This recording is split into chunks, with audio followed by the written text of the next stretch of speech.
Oke, selamat pagi. Assalamualaikum warahmatullahi wabarakatuh. Saya akan mencoba menjelaskan ya terkait soal UAS untuk kimia analitik 2.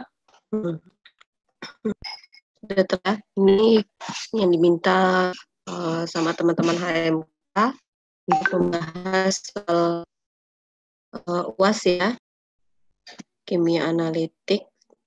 Langsung saja terkait literasi redox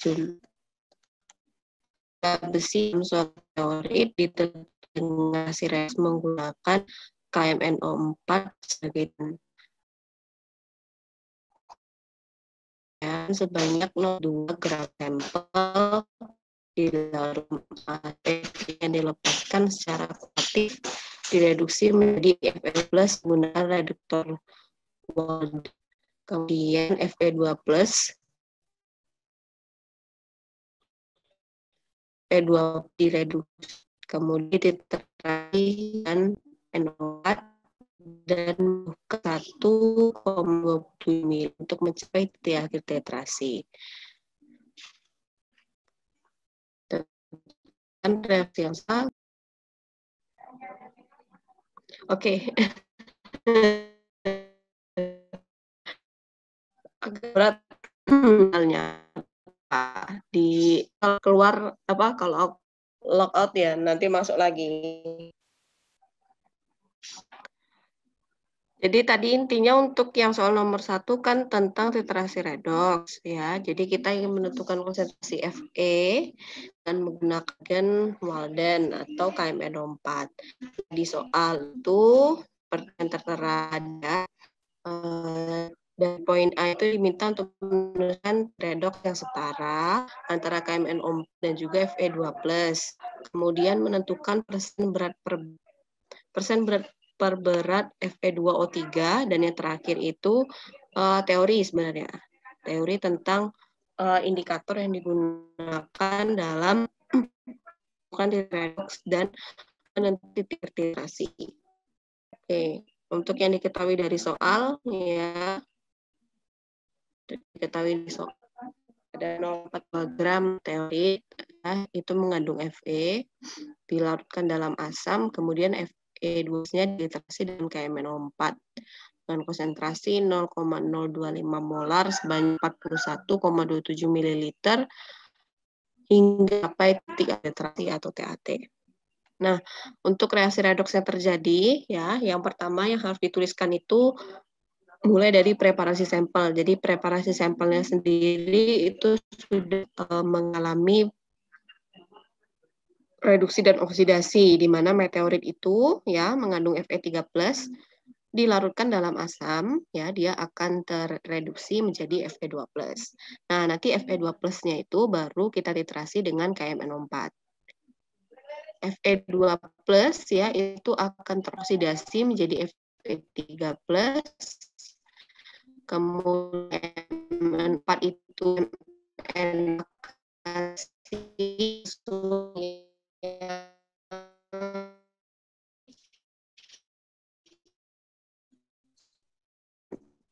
menjadi elektron akan teroksidasi ya elektron, sedangkan kalau NO4 itu yang mengisi karena dia memberikan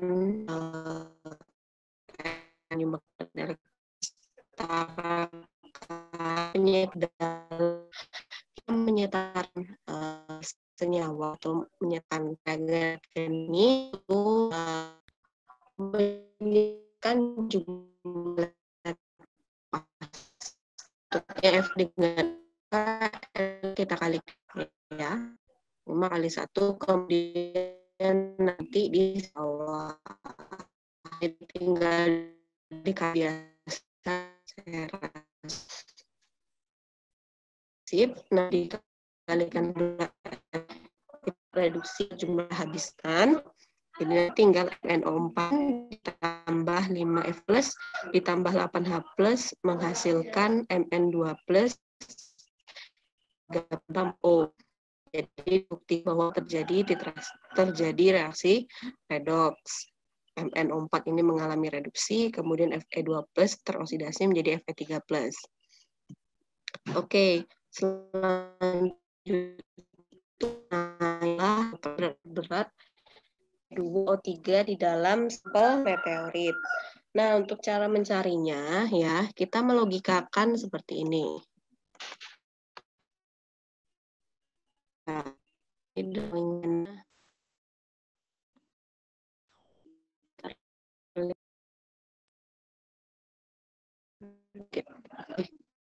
yang pertama itu kita lihat kembali soal saya bilangnya 0,4 mg sampel dilarutkan dulu dalam asam baru nah namanya jika persen ya dari persamaan yang sudah kita list ya. Kemudian yang kalau Fe2 adalah plus ketika 3 ya, dan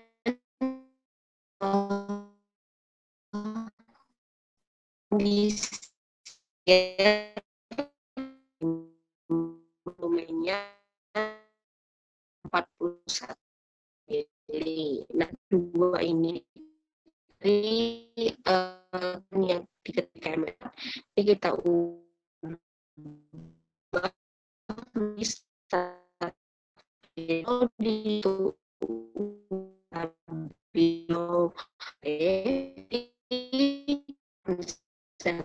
dari itu sama dengan MnO4.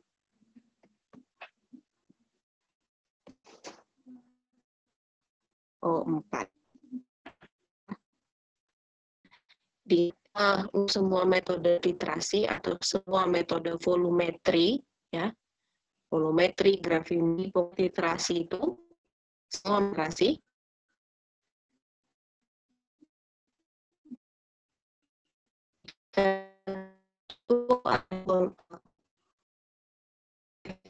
itu dengan koefisien 4. Nah, kita bisa menentukan berdasarkan ini di luasnya dan ini molalikan dengan volume MnO4 dalam satuan liter. Di sini kan masih diubah molnya dikalikan dengan sorry tadi keluar lagi ya. Ya maaf memang agak susah juga kalau saya praktikum pun keluar masuk juga. Oke, jadi tadi sampai Fe3 ya itu dengan kali ya mol KMNO dengan MR dari Fe2O3. Untuk mol MnO4 itu dengan cara mengkalikan 0,025 molar dengan 0,27 dengan F3. Nah, ini sudah didapatkan masa Fe2O3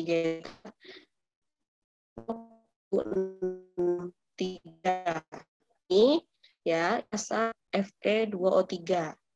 Ini masa Fe2O3, sementara sampelnya yang diketahui dari soal itu adalah sampel meteorit.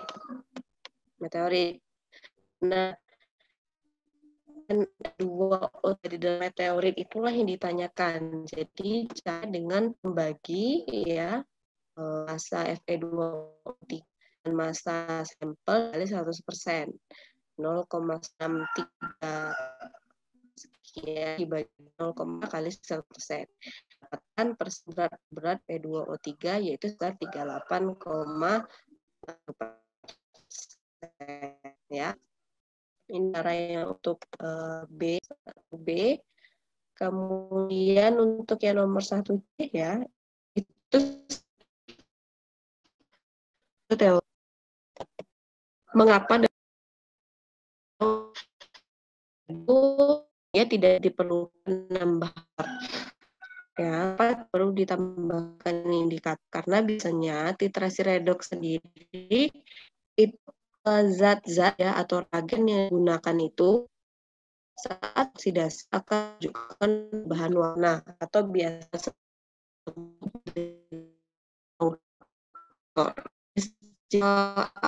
jenis yang digunakan untuk melakukan titrasi redoks ini saya jelaskan dari buku ini saja yang namanya Modern Analytical Chemistry ditulis oleh David Harvey.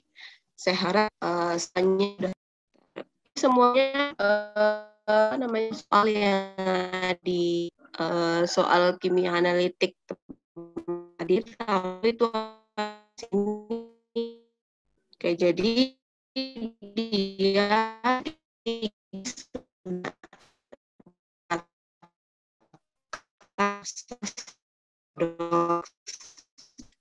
kapatornya ini nanti kalau teman-teman download bukunya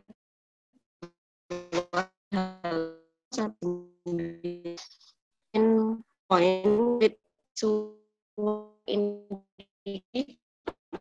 menentukan tidak titrasi tidak dengan titrasi basa lainnya ya. Jadi tidak perlu membutuhkan larutan indikator dia dengan reagensnya sendiri. Ini itu ada tiga tipe visual ini. Ada menentukan ada tiga tipe visual indikator yang digunakan untuk titrasi. Yang pertama itu adalah indikator NO4, indikator permanganat atau biasa dengan indikator mana digunakan ya saat digunakan MI atau titrasi itu akan ditunjukkan pada warna ungu. Saat awal digunakan dia berwarna merah, ya merah pink, merah pink itu loh, merah pink. Nanti saat dia mencapai akhirasi dia akan berubah menjadi warna ungu. Kedua itu adalah pati, ya, di mana dia akan membentuk kompleks biru tua dengan iodin. Jadi biasanya yang untuk iodimetri dan iodometri kan atau pairing. Nah, terakhir yaitu atau faktor hanya saja tiosiana ini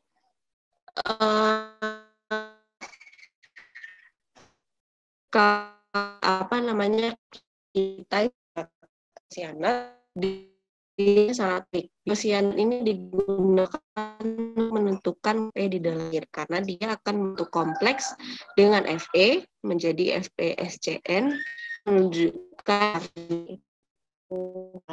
oke itu ini agak terpisah jawabannya karena pepet di kepal nomor ya itu kurva terakhir EDTA. Sebelumnya udah paham satu? Sebelum saya lanjut ke yang nomor 2, yang nomor ini mohon maaf sekali saya tidak tulis ya. Jadi saya langsung kerja di apa ya juga yang dikerjakan yang itu. Jadi saya di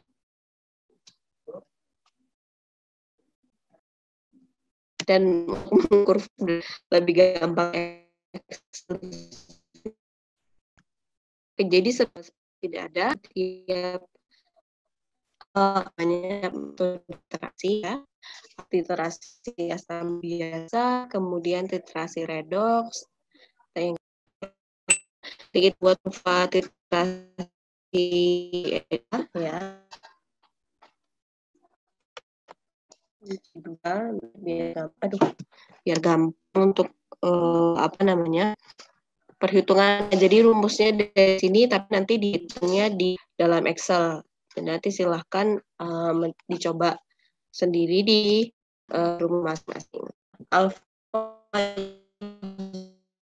masing ya, kalau DTA Y4 Y4 itu artinya adalah DTA.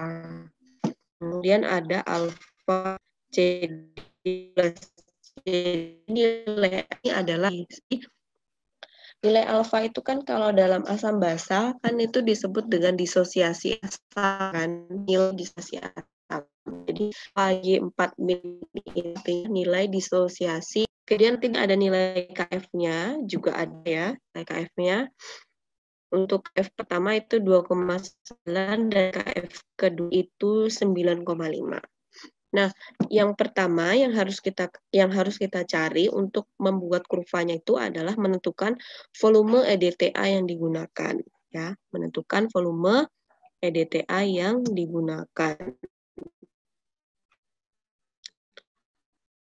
Ini kita untuk volume EDTA itu adalah volume EDTA untuk kita tahu membuat titrasi. Nanti volume EDTA yang digunakan sampai capai titiknya berapa. Nah, ini ya kita ini silakan di sendiri apa ya halaman berapa ini 334 bukan ini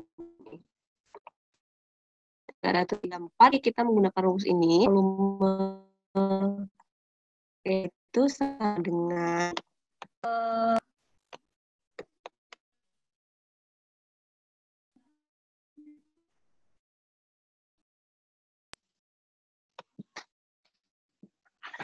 molar CD dikali volume CD bagi molar EDTA. Jadi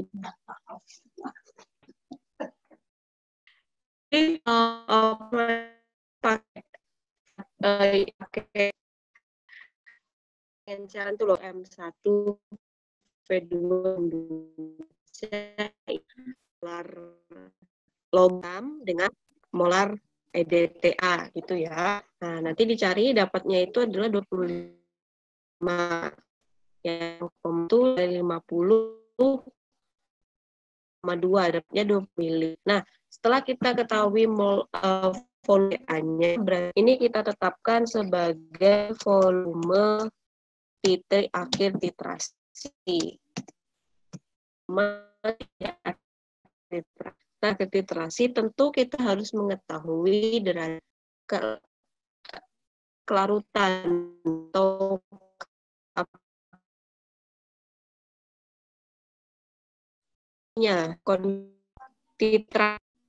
kondisi titra mencapai atau sangat membatasnya itu disebut KF aksa ya.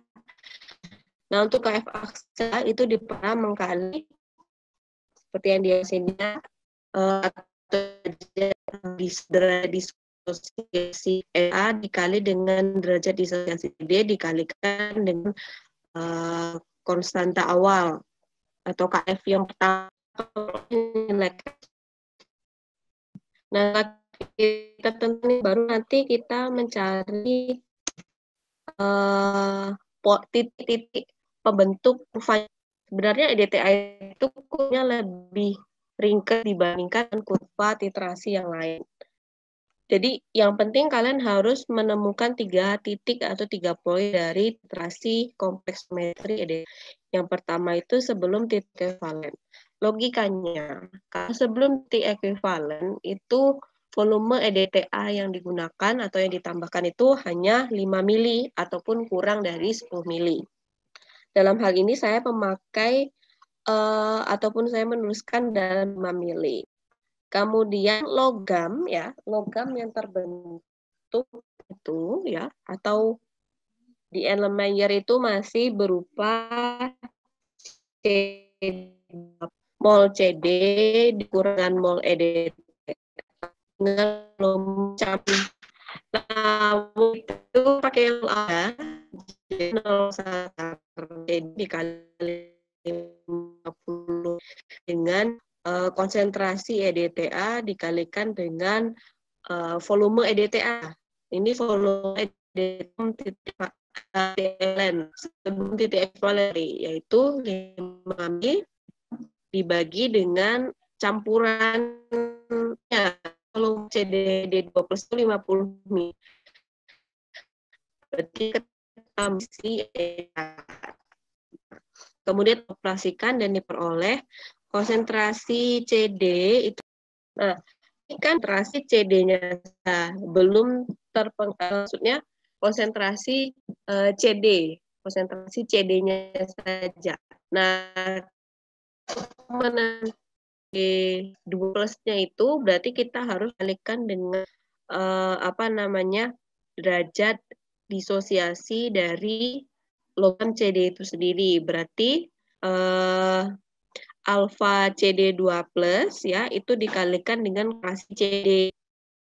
Itu dikalikan, kemudian nanti baru kita dapat konsentrasi CD sebenarnya. Nah, di konsentrasi CD sebenarnya adalah dari CD.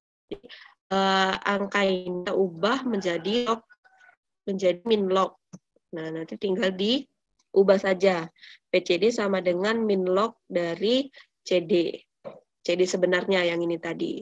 Nah, nanti kalau sudah, PCD inilah nanti yang akan kita pakai untuk membentuk kurvanya. Nah, kemudian titik kedua yaitu titik ekuivalen. Berarti volume EDTA-nya adalah 25 mili. Nah, pada titik ekuivalen ini kondisi CD ya itu sudah berkaitan dengan EDTA. Jadi bentuknya atau kompleksnya yang terbentuk adalah CDY2-min ya, CDY2-min. CDY2-min ya itu untuk mencarinya sama. Hanya saja nanti di sini ada yang beda. Nanti saya terangkan juga. Ini ya untuk mencari konsentrasinya. Diskusi dari EDTA itu sudah tidak kita perhitungkan karena ibaratnya mereka itu sama gitu, konsentrasinya sudah sama. Jadi yang kita perhitungkan adalah campuran dari volume volume larutan yang di dalamnya.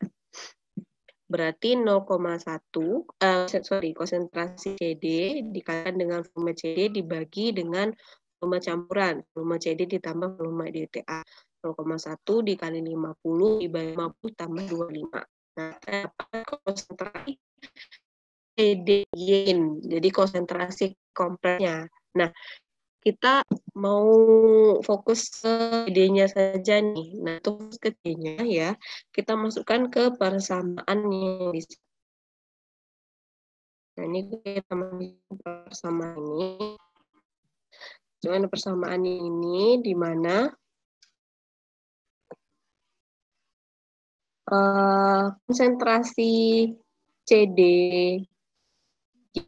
konsentrasi flex dibagi dengan konsentrasi CD dikali dengan konsentrasi A sama dengan 2. Berarti yang ini ya, KS2. Nah, nanti ini dimasukkan seperti ini juga. Yang 3 nanti 0,066667 ya. Ini dengan 0,0667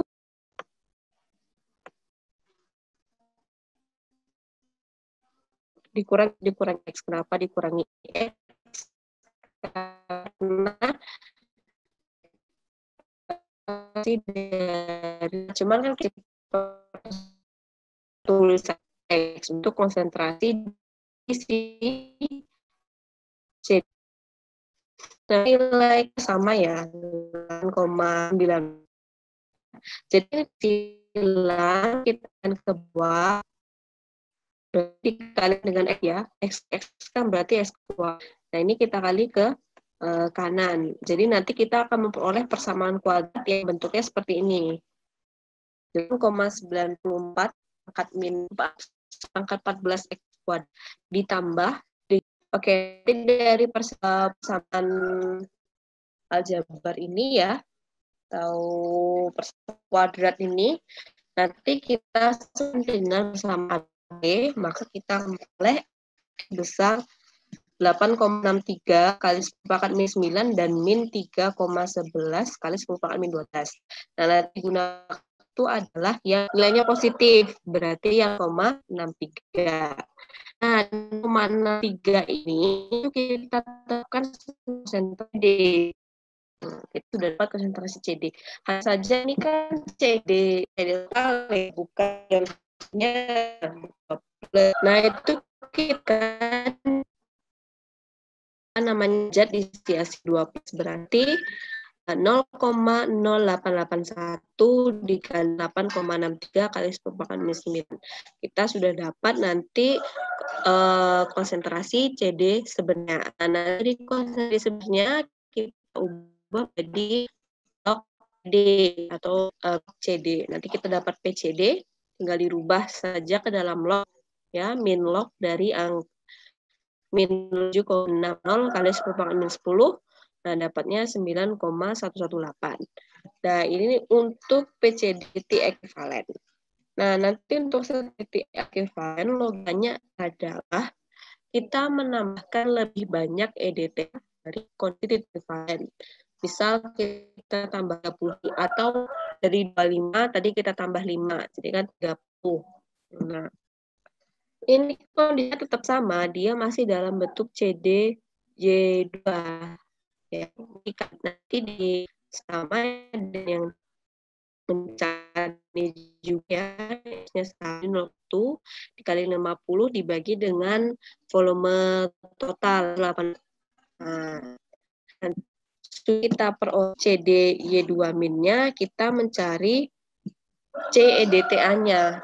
Nah, di sini CEDTA-nya sudah ketahui jumlah atau penggunaannya itu lebih banyak.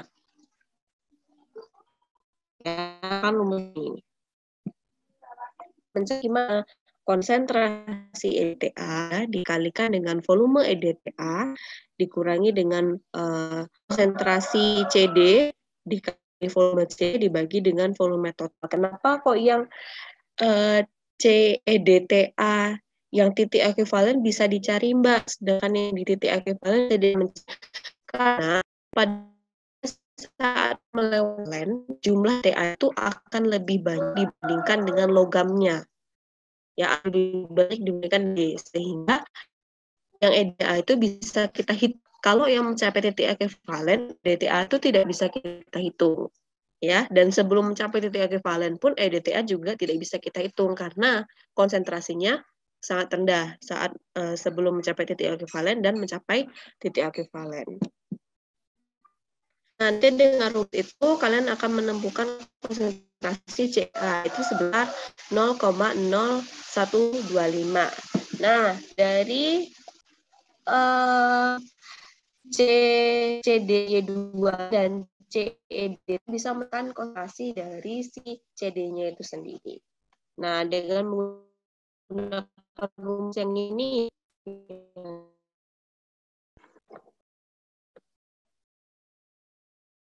ya. Nah, kemudian kita juga tidak lupa menggunakan X 8,8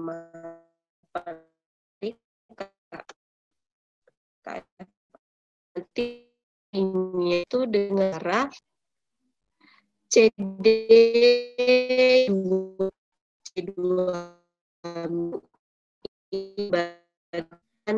CEDA kita bukan konsentrasi CD. Nah, untuk konsentrasi sebenarnya CD itu diperoleh dengan cara mengkalikan dengan derajat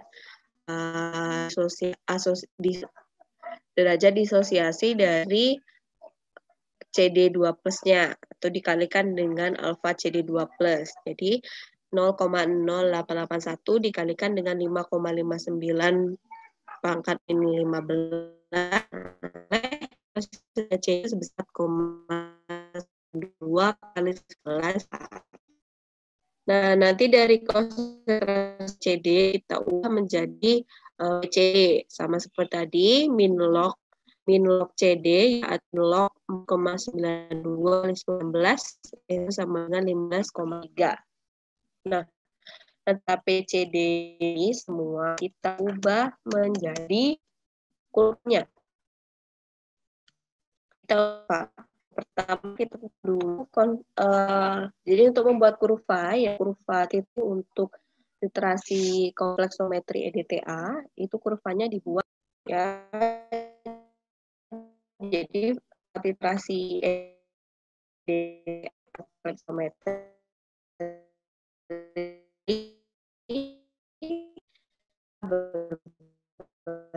jadi 3 titik sebenarnya, yaitu titik sebelum ekuivalen ya, di awal 10 TA-nya 0, CD-nya cuma kasih konsentrasi CD yang ini, yang 0,1 ya, itu jamin titik itu untuk kondisi mula-mula. Kemudian untuk kondisi sebelum titrasi, sebelum titik ekvalen itu yang 5, terus 40, nanti dibuat ini volume X, kemudian yang PD itu seperti ini, kurvanya seperti ini. Jadi dia naik sedikit, ya, hanya saja untuk melihat keseluruhan ya dari ini harus menambah titik lagi, satu lagi untuk mencapai titik saya itu sampai saya buat penambahan PDTA 10 mili atau sama dengan volume CD yang diisi. Nah, di sini itu yang sangat kecil ya, naikannya sangat kecil. Kenapa? Ya, tidak sama seperti ada di ini stabilannya tuh cukup bagus, ini stabilnya cukup bagus. Kalau ini tuh kestabilannya kurang bagus ini dari soal. Konsentrasi CD-nya sudah sangat besar. 0,1 mol. Kalau nggak literasi kompleksometri yang logamnya itu 0,1. Dia harus di bawah 0,1. Paling besar itu udah 0,01. Cuman ya karena ini di soal nggak apa-apa. Ya, jadi nanti itu betulnya kestabilannya sangat rendah ya, dia sangat landai. Nah, disinilah titik ekivalen. Ya, di sini titik ekivalennya benar. Mengenai dari titik di sini titik ekivnya. Di sini sebelum diliterasi ini bagian awal ya. Kemudian ini titik akhir literasi. Kemudian kita nyati kepada alfa Y-nya atau alfa EDT alfa D C itu selalu mulai dari titik ekuivalen ke bawah. Itu keberadaan alfa. Kalau alfa EDTA itu dia yang bagian atas atau yang kondisi saat penambahan EDT-nya lebih banyak. Gitu ya. Nah, ini untuk pembuatan kurva literasi kompleksometri. Nah, jadi nanti tinggal diurutkan saja. Kemudian saya berharap teman-teman punya bukunya. Saya harap teman-teman buku paket ini, buku panduan ini saya harap semuanya punya. Karena semua itu ternyata ada di sini. Dibanding dengan PPT yang di-share ke saya itu PPT tahun saya dulu, itu yang ngajak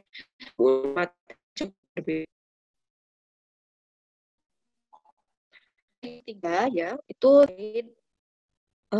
di sini bilangnya si analisis termal ya. Analisis termal itu sebenarnya mengarah ke argentometri untuk yang BACL2. Tapi A dan poin B itu lagi-lagi teori tentang Yang pertama, itu titrasi asam basa sangat umum digunakan. Biasanya untuk analisis maupun anorganik. Ya. Kemudian teman-teman diminta untuk menjelaskan masing-masing analisis ini dan benarnya di buku. Tidak saya memberikan nanti gaya teman bisa melakukan merangkum yang lebih baik ya. Terasa banyak gunakan dalam analisis dan juga analisis anorganik dan organik ya. Titrasi yang paling banyak digunakan titrasi asam basa yang digunakan redox itu sangat menggunakan analisis anorganik ya. Terus analisis ataupun titrasi redox itu sangat penting dalam lingkungan kesehatan dan juga analisis pada industri. Nah, yang pertama itu salah satu jenis analisisnya ya, itu adalah untuk menentukan klorin di dalam di dalam public water itu kayak semacam aliran air yang ada di perkotaan ya. Ini apa? Kayak PDA ya. Itu kita bisa menentukan jumlah klorin dengan menggunakan titrasi redox. Lebih tepatnya itu dengan menggunakan titrasi iodometri ya. Jadi kita bisa menentukan total senyawa klor ya yang tersisa ataupun yang terkandung di dalam air tersebut dengan menggunakan titrasi iodometri. Lebih tepatnya ya, jadi nanti klorin itu akan diberikan berupa ya. Nanti saat dia teroksidasi, jumlah Cl itu kita ganti dengan dengan iodin yang berubah.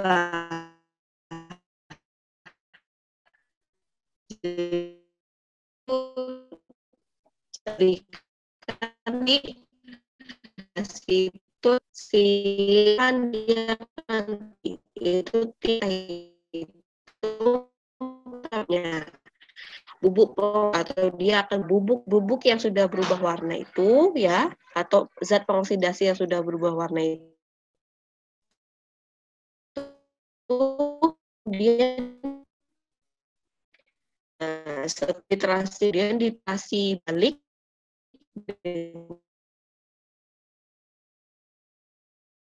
2O3-. Nah, nanti nilai Cl-nya itu bisa kita tentukan apa banyak mili S2O3 yang diperlukan yang untuk klorin. Spesialnya apakah dia itu Cl2, apakah dia itu HOCl, yang dia Cl itu kita gunakan atau bisa kita tambahkan dengan pengkompleks berupa amonia ya. Karena dia nanti akan membentuk endapan. Kalau membentuk endapan ataupun berwarna. Tapi biasanya kalau yang kayak Cl2 gini-gini itu kalau pakai amonia tuh dia ngendap. Ada endapan tipis-tipis lah gitu. Tapi nanti kalau mau lebih mau lebih fokus ya apakah dia itu Cl2, HOCl kemudian OCl-, kita biasa dengan menambahkan berupa indikator pengkompleks DPD yaitu dietil penilanin diamin. Nah, nanti dia itu akan mengubah warna larutan ya atau mengubah klorin bebasnya itu menjadi warna merah. Nah, itu dititrasi balik dengan menggunakan besi amonia. Nanti baru kita bisa menentukan ini Cl-nya sekian, HOCl-nya sekian, OCl itu kan, tapi untuk total klorinnya yaitu dengan menggunakan titrasi iodometri. Itu yang pertama untuk jenis yang anorganik. Kedua ya, untuk bisa menghitung oksigen terlarut. Beda ya, oksigen terlarut sama COD itu beda. DO sama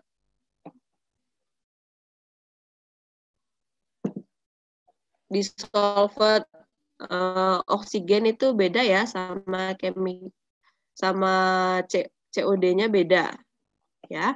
Nah, kalau untuk menentukan oksigen terlarut ya, itu kita menggunakan titrasi dengan Wiener method. Itu sebenarnya sama sih ya. Tadi kita menggunakan pengompleks ataupun bukan pengompleks F4 hanya jadi ke F4. Nah, itu nanti menggunakan MNS kita bisa menentukan jumlah oksigen yang terlarut di dalam suatu perairan. Jadi kenapa kita harus menghitung oksigen terlarut dalam suatu perairan? Yang pertama kita bisa menentukan kualitas kehidupan perairan.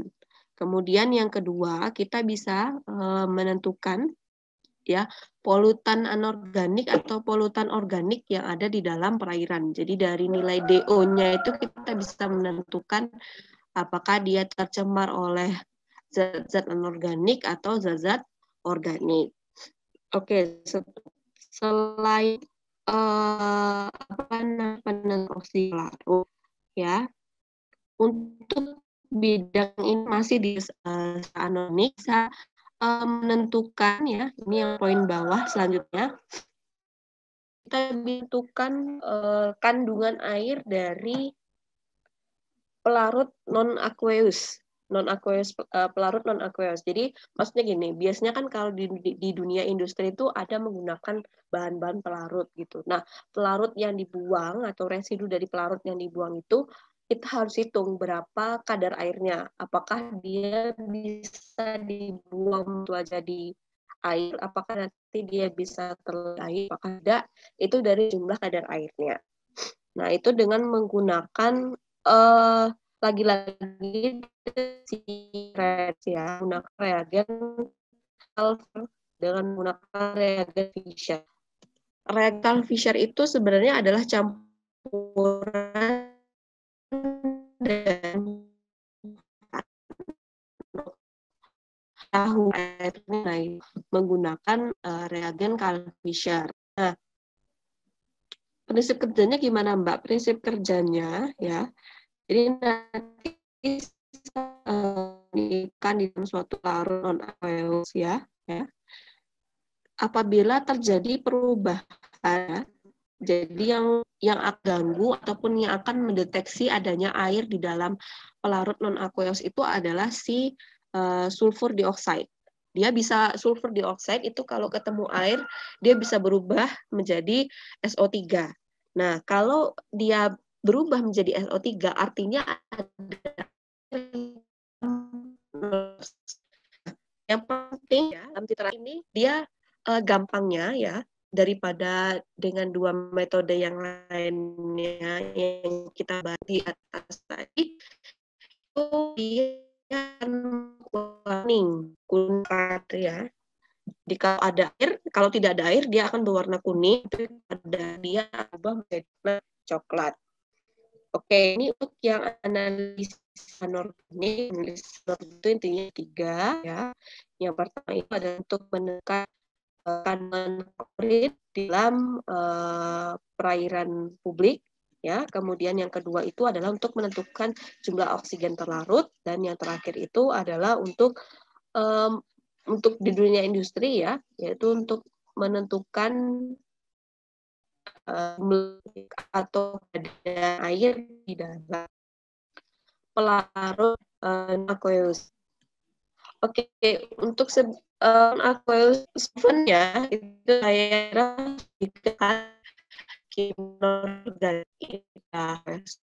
ya, itu disebut dengan aqueous. Kemudian asam-asam anorganik lah yang belum diencerkan itu disebut dengan non aqueous solvent, ya, non aqueous solvent.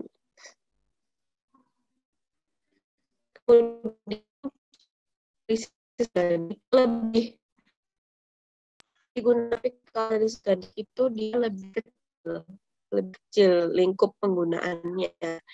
Yang pertama itu untuk mengecek atau chemical oxygen demand. Jadi ukuran kalau demand itu masuk ke organic analysis ya. Saya juga ngiranya awal itu untuk organik ini karena jika ditiri tujuan penentuan COD itu adalah untuk menentukan materi organik di dalam perairan. Jadi kalau makin banyak materi organik di dalam air ya, itu dia akan menghasilkan CO2 dan H2O ya, jadinya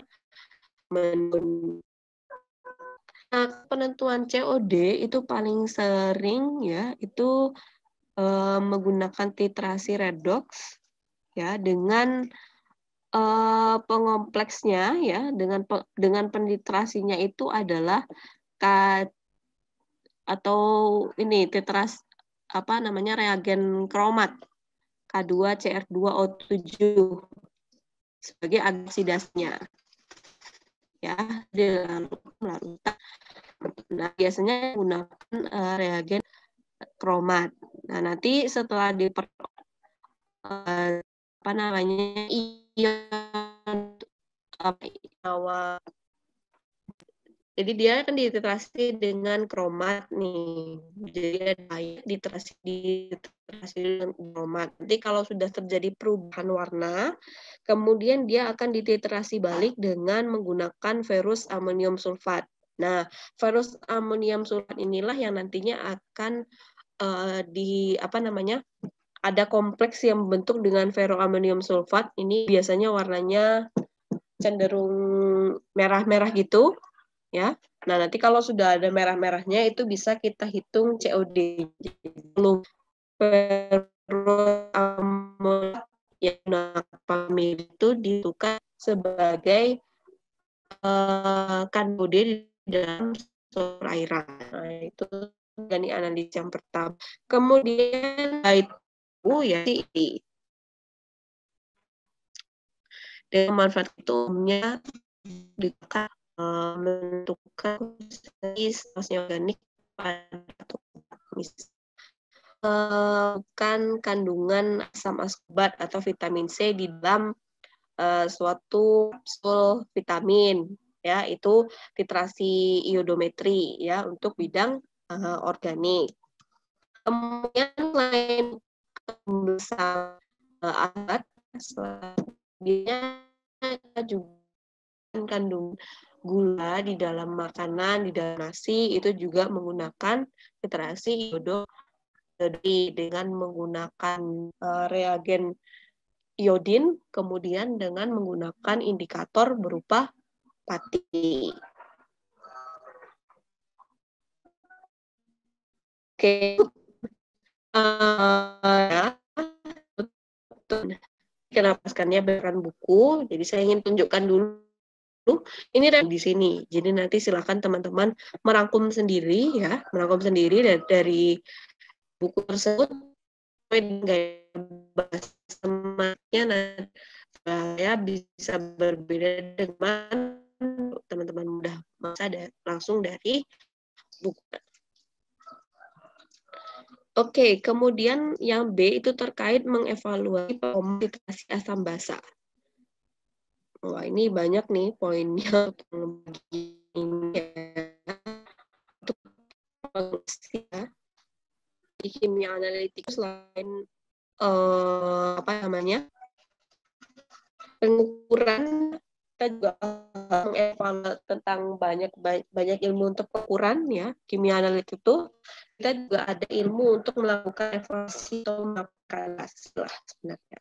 Nah, adapun evaluasi dari titrasi asam basa itu meliputi dari skala operasi. Sangat penting ya, kita menggunakan skala operasi itu sangat penting, tujuannya untuk mengakuratkan ya untuk apa namanya mengakuratkan konsentrasi dari zat yang dititrasi. Ya, hanya kita harus dulu operasinya. Yang volume itu apakah dalam bentuk mili ataukah dalam bentuk liter. Kemudian yang paling penting itu adalah perubahan pH sebagai titik ekvivalen. Nah, jadi dari dulu tuh selalu di kimia analitik, saya itu selalu diperdebatkan terkait titrasi asam basa. Jadi sebenarnya mencapai titik akhir titrasi itu skala operatornya itu apa? Skala operasinya itu apa? Apakah volumenya atau konsentrasi? Tapi ditetapkan untuk skala operasi titrasi asam basa ya, itu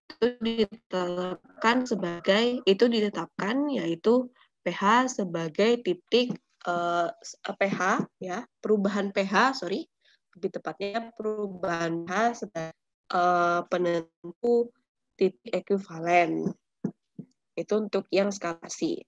Kemudian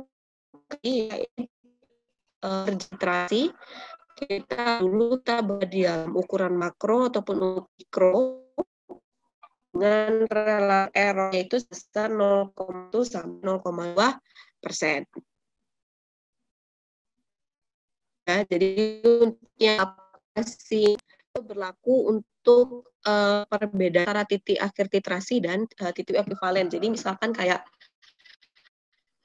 umumnya tuh gini, saya misal titrasi, titik ekuivalen saya itu adalah di milim, teman bisa di 4,5 ataupun di 5,5. Itu untuk yang akuratnya, yang human errornya itu atau relative errornya itu 1,2%. Kemudian presisi sama sebenarnya ya, presisi itu antara ini apa namanya, titik akhir titrasi ya dan titik awal saat melakukan titrasi itu harus sesuai, semuanya harus sesuai dengan yang ada di panduan. Jadi untuk menentukan presisi itu bisa dari apa namanya, titik akhir. Jadi titik apa maksudnya presisi ya, faktor presisi pada titrasi asam basa itu dilihat dari volume akhir titrasi. Nanti silakan dibaca lagi ya. Ini saya garis-garis besarnya. Jadi maksudnya untuk yang presisi itu yang dievaluasi itu yang mananya. Nah, kalau presisi itu yang dievaluasi itu adalah dari volume akhir titrasi. Rata-rata itu adalah volume akhir titrasi. Kemudian untuk sensitivitas, sebenarnya kalau untuk sensitivitas itu apa namanya, dilihat dari hubungan stokiometri antara analit dan juga titran. Jadi dia dinyatakan dalam apa namanya, dalam rumus ya. Di sensitivitas itu sangat penting dalam pengerjaan, dan sensitivitas dinyatakan dalam hubungan stokiometri antara analit dan juga titran, atau bisa kita hubungkan kayak yang di bagian awal tadi ya, konsentrasi Fe itu sama dengan konsentrasi MnO4 saat mencapai titik ekuivalen.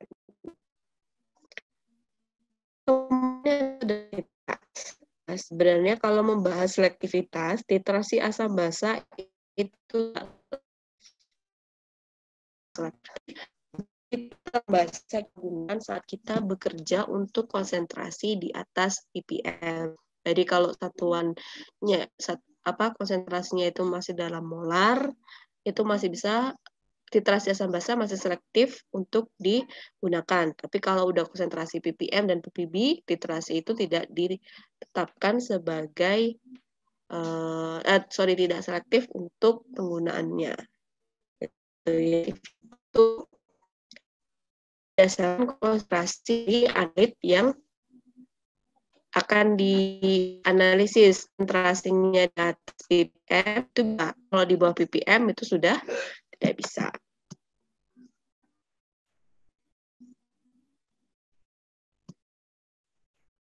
Oke, kemudian yang terakhir itu hitungan sampel sebanyak 0,1 gram mengandung BaCl2 yang tidak murni. 50 mili dititrasi dengan AgNO3 0,07 mol sebanyak 19 mili saat mencapai titik akhir titrasi. Persen berat AgCl2. Nah, ini dicari ya. Ini titrasi argentometri. Jadi BaCl2 kita pakai tidak nih ya. Artinya untuk kita bisa mengetahui BaCl2-nya itu berapa di dalam sampel itu, logikanya begini. Kalau dia direaksikan dengan AgNO3 ya, dengan AgNO3, si L-nya ini, si ClBa itu akan bertukar posisi dengan NO3. Jadi akan ada pertukaran ion di sini. Nah, saat terbentuk AgCl itu artinya Ba yang dilepas oleh Cl itu adalah BaCl2. Mencarinya yang pertama kita ubah dulu konsentrasi AgNO3 ini menjadi mol. 0,7 molar ya dikalikan dengan 0,019 liter. Diperoleh mol AgNO3 itu sebesar 0,00133 ya.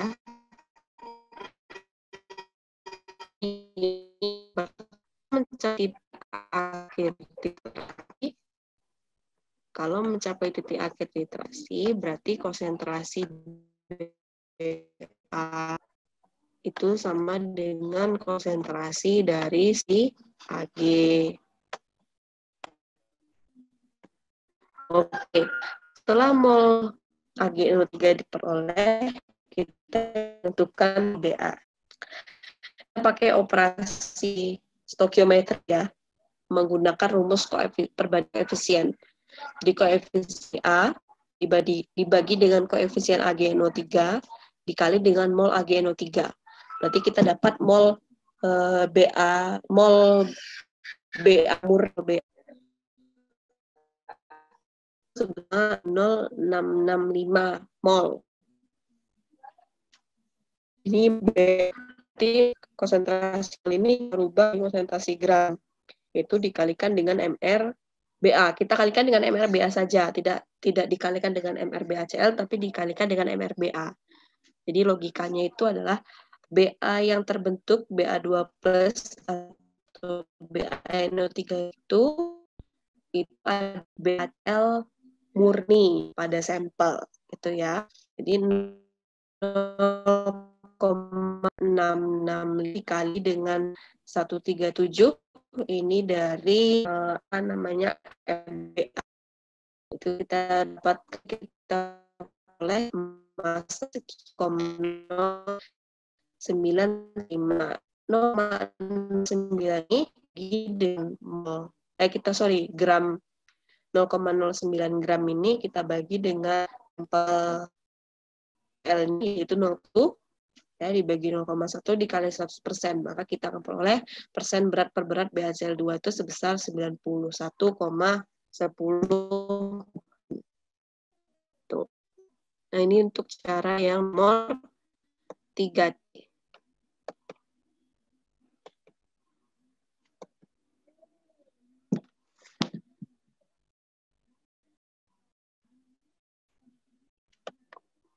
Oke, ada yang ingin ditanyakan? Oke, sebentar ya. Ini tadi dari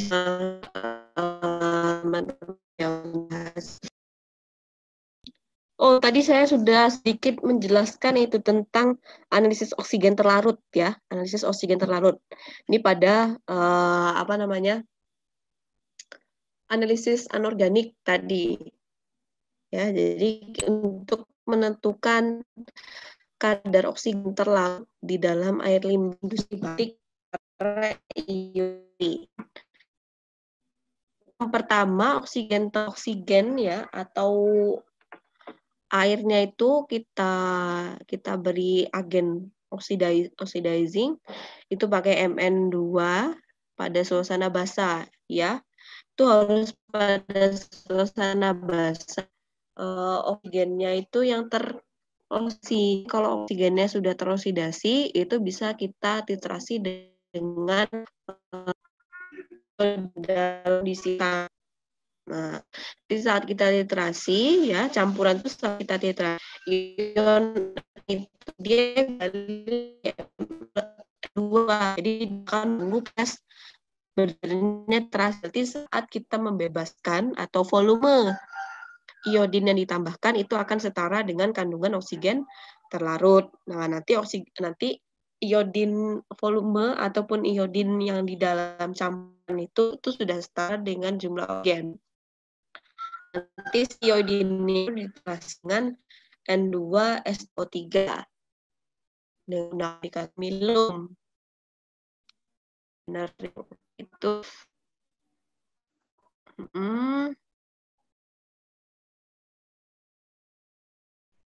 Oke, kemudian nanti kita bisa menentukan berapa oksigennya itu dari titrasi akhirnya. Titrasi dengan indikator amilum sampai warna biru tepat hilang. Jadi nanti berapa banyak volume yang dibahas untuk menghilangkan indikator amilum, nah itulah nanti kadar oksigen larutnya. Jadi yang pertama, mengapa penting analisis oksigen terlarut? Ya jelas ya. Jadi dan yang saya jelaskan juga yang ada di buku ya. Tujuannya itu untuk yang pertama ya, yang paling utama itu adalah tujuannya untuk menentukan kualitas kehidupan perairan di suatu sistem perairan tersebut. Di apakah sistem perairan tersebut masih bersih, masih bersih atau tidak? Nah, itu bisa dari penentuan oksigen terlarut. Kemudian yang kedua, kita bisa melacak ya.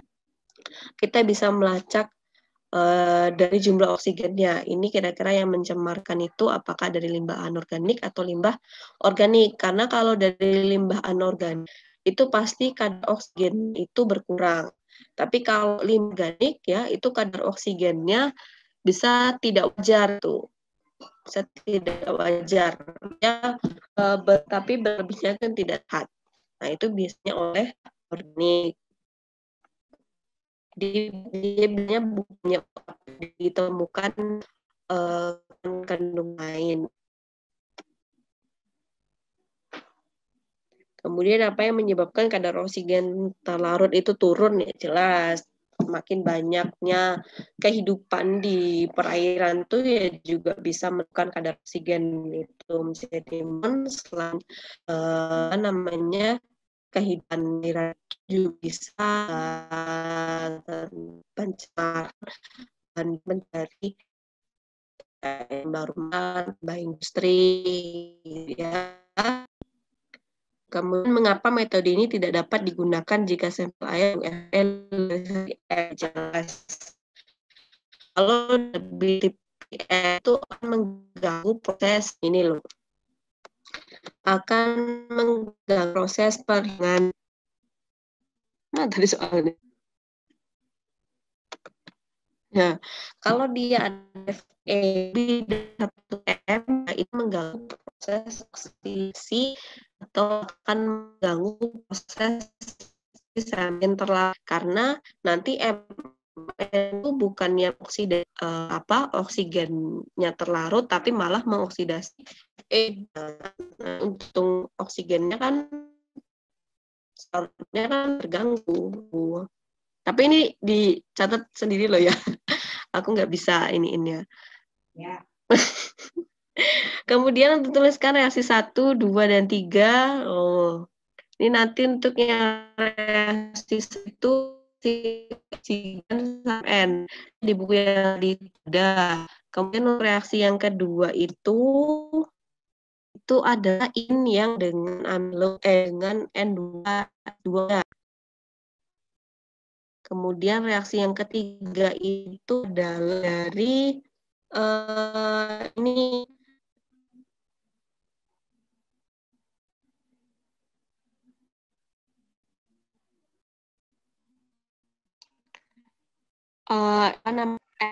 NSO4-nya sama nanti tidak. Nah, itu nanti reaksi ketiga. Ini kalau nggak ada di buku, coba kalian cari di itu biasanya ada juga.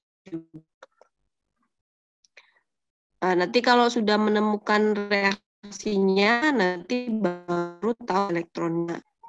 Kemudian sampel air yang dianalisis itu apakah dapat diawetkan? Bisa, itu bisa diawetkan dengan menggunakan alat. Kemudian asam sulfat fungsi pada sikl samsut itu digunakan agar tadi. Jadi kan ada asam sulfat ya, karena nanti saat ada MnSO4 berdasarkan ioda azida akan muncul endapan putih ya. Endapan putih dari ini iodida. Jadi kita tidak ingin iodinnya itu mengandung dengan 4. Nah, apa yang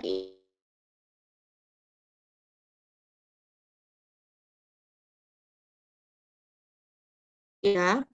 Nah, untuk menambahkan asam sulfatnya itu harus setelah semua itu mengendap. Kalau dia mengendap semua, nanti kita tambahkan H2SO4 ya sama aja, dia tetap kendap gitu. Makanya di H2SO4 itu harus ditambahkan saat semuanya itu sudah mengendap gitu loh. Jadi dia biar apa namanya memecah harus bertahap.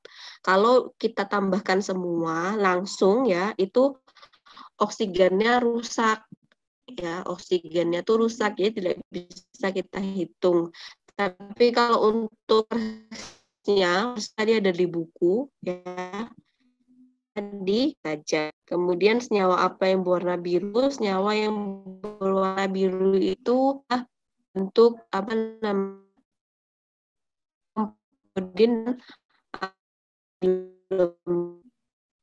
kira-kira untuk yang soal ini.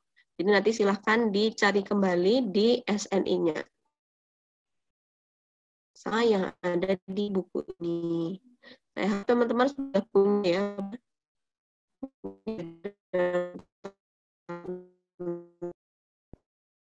bu.